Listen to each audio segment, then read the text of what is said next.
I felt my head fill with rage.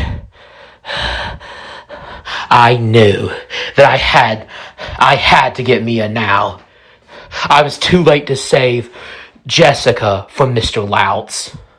But I wasn't going to be too late to save Mia from Mr. Louts. So I asked for a gun, and they gave me a handgun with 12 extra bullets, and we charged right into that church, broke the door down, and then we went into what appeared to be some kind of congregation hall, and there was this book, and it was a dark blue book, but it had a cross on it, and underneath the cross was a cornucopia with fruits and vegetables in it, and it said, "The Modernist Testament" by Anthony Louts. Yeah, of course he wrote a book. Alright, okay, now we had to find Mia, and my hunch is that she was in this pervert's office. It's just, where does this pervy pastor stay? And while we were in the main chapel area, and then we noticed, like, this upper floor area, and then on the upper floor, there was what appeared to be like a door leading somewhere. So we quickly ran up the stairs, and then I heard the horrifying, it was like music to my ears, because I knew Mia was behind that door. She was screaming, so I knew that she was behind that door. And I said, "All right, guys, we are going to break this door down. All right? All right, on my count. 1, 2, 3. And then one of the 2 STARS agents that was with me, Lucas, kicked the door in, and then I came in, handgun charged, and then I saw Mia stretched out on a table, and she was visibly further along. She was visibly very far in a pregnancy, and her belly looked like it was only days away from giving birth, and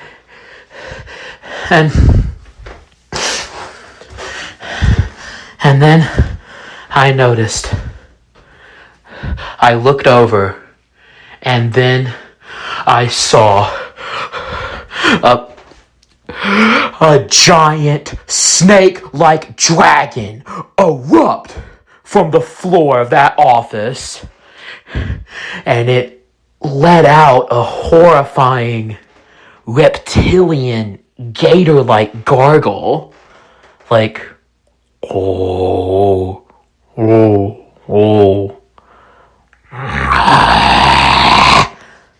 it sounded like that, and I raised my gun. But it seemed to be not interested in me, but it was interested in Mia. Mia took deep breaths, and then she acted like she was pushing, as if giving birth, and then the dragon opened its mouth and put it right up against Mia's crotch, and I knew, oh my God, this dragon is going to eat my baby. I can't let this happen. And without even thinking about it, I took aim and I fired right at that dragon's head. And then I saw a man in what appeared to be a black robe, and he collapsed, and I could tell it was a white man, but he had a big red gush coming out of his head. And then I was tackled by Barry, the other STARS agent, and he was holding me down, and he said, "What's the matter with you?" He was giving up. And then I said, what's going on? What's going on? Where's Mia? And then Mia stood up and said, I'm here, Ethan. And then both Barry and Lucas grabbed me and then started pulling me out of the office. And then I looked down and I saw the old familiar black, parted in the middle hair, but it had thinned out. And there was lots of gray in it now, so it really looked more like salt and pepper hair. And I noticed that he had a bit of a, Mr. Anthony Louts, he had a bit of a squibble of a gray beard on his face. And he had a big red hole in his head.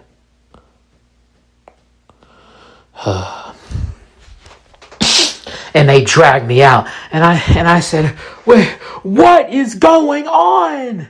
And then I hear the old familiar whoa whoa whoa whoa whoa whoa whoa whoa whoa whoa whoa whoa whoa whoa whoa whoa whoa whoa whoa of the helicopter, and then all the air and the dust starts blowing all over me, and it's blowing, it's getting in my eyes, it's stinging, and my hair, it's also, it's just, I feel it like moving rapidly across my head, and the helicopter, it's rapidly approaching, and then it lands on the ground, and then both Barry and Lucas wrestle me into the helicopter, and then overhead I see at least 3 more helicopters coming into the village, and then I see another squad of STARS agents in the distance, and then I see the barn that I had set on fire in the distance, and it was in a complete inferno by that point. And then I noticed that the city, well, not really a city, it's just this awful village. It was starting to burn. And then Mia held my hand and said, "Shh, Ethan, it's okay. It's okay. It's okay. Look at me. Look at me. I'm proud of you for making it through this." And then the helicopter starts to lift off. And once again, I thought about poor Jim Jacobs, the helicopter pilot. You weren't as good as Mooch, Jim, but you were still a good helicopter pilot. And a very chill gentleman.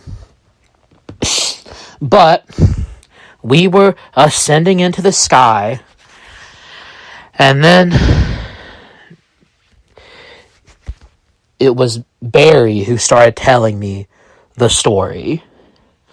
And he said, "All right, Ethan, so we have reason to believe that the reason why these cultists suffered from delusions is because there is a radio tower in the distance, and every few minutes it sends blast of waves into the air, radio waves, and we believe that it is causing the people of this village to suffer from delusions. And we believe this is part of a mental health experiment because the radio tower is owned by Markov." And I thought, Markov. Go figure. Go figure, Markov. It's always them, isn't it? And then they said, "We're sorry, Mr. Upshur, but we didn't know that Anthony Louts was the mayor and preacher of this village. We didn't know. We're sorry." From what we've heard, what evidently happened is Markov started experimenting here about 5 years ago in 2013. And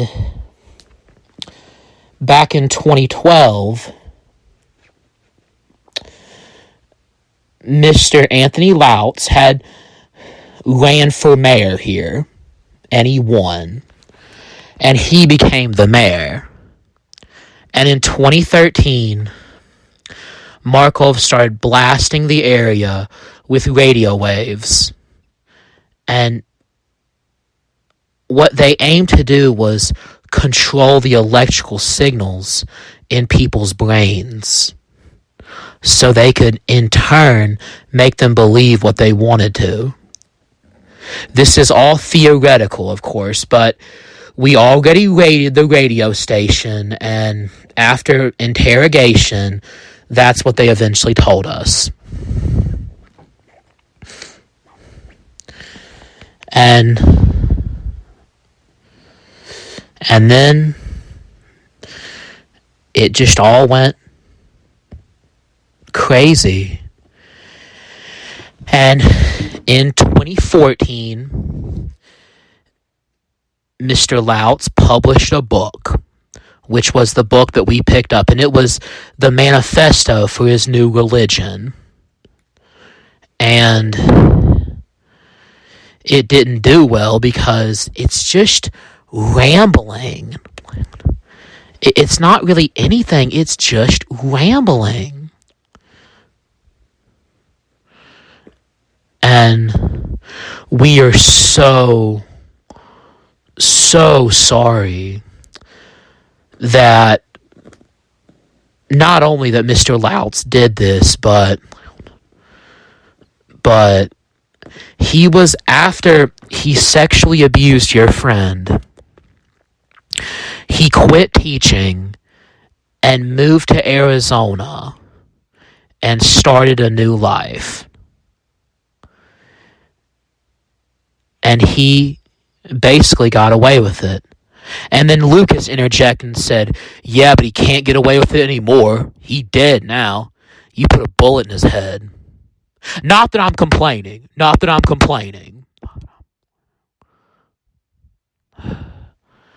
And I just needed time to process this. And it was early in the morning when we landed at the hospital.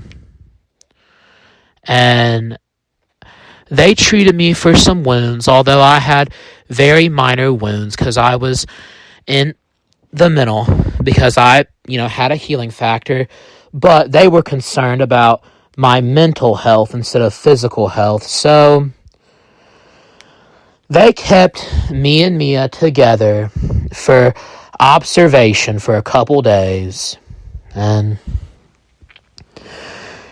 it was later that we found out about the horrors of that horrible village. In the basement of the church, they kept the prisoners, so to speak. And one of the prisoners, he was in there for refusing to go along with the plan to kill children to prevent the Antichrist from coming. He refused to take part of it, and so they locked him in the basement. And that poor young pregnant girl, well, she was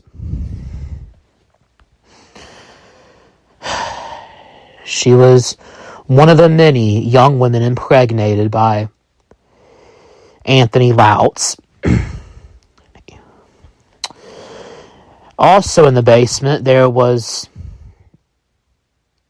a man who was riddled with wounds and pus and all these different infections, and they essentially put him in jail for being sick because this town didn't have a real hospital.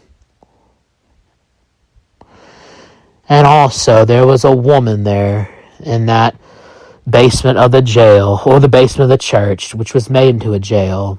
And she was chained to a bed.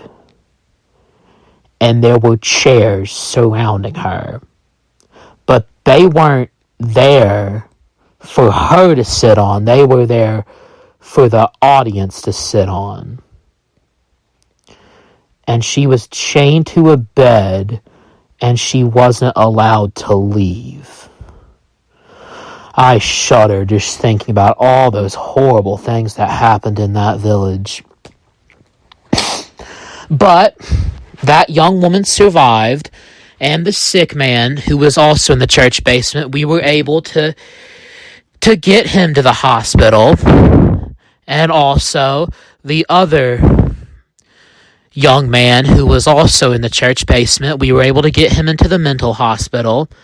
And there were a few survivors from the village, and they were taken to the mental hospital. And now, STARS is putting together a class action lawsuit against Markov to hold these guys accountable. And yes, I am one of the people in there. I am one of the plaintiffs. Yeah, they want me to talk. Well, I'll yell from the rooftops what they did to me, and they did to my wife, and they did to all those other people, and I will not rest until Markov is done.